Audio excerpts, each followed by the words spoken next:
What's up, guys? Today I'm going to be showing you how to make FPS or frames per second in your game. So this is just the frames per second in the game.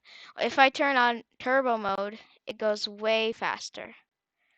So if we do that, look, it went like 6 digits. That's crazy. And then if we turn it off, it just goes back to 31.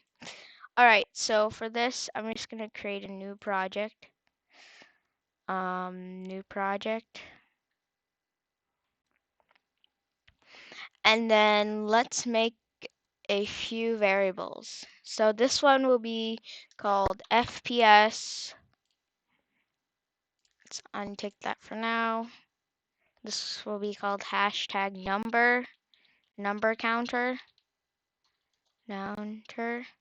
Okay, click OK.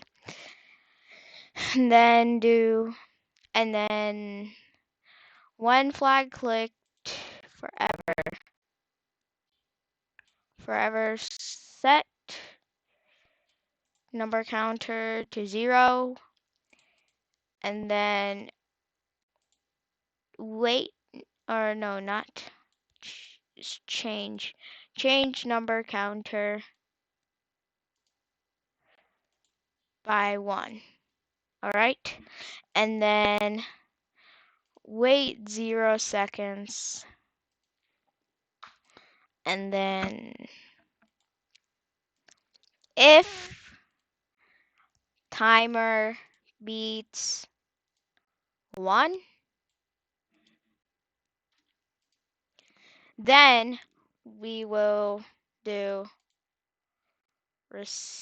reset timer.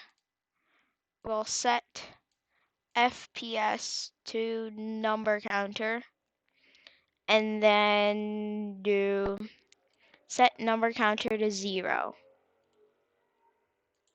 Alright, so if we test this, this should work.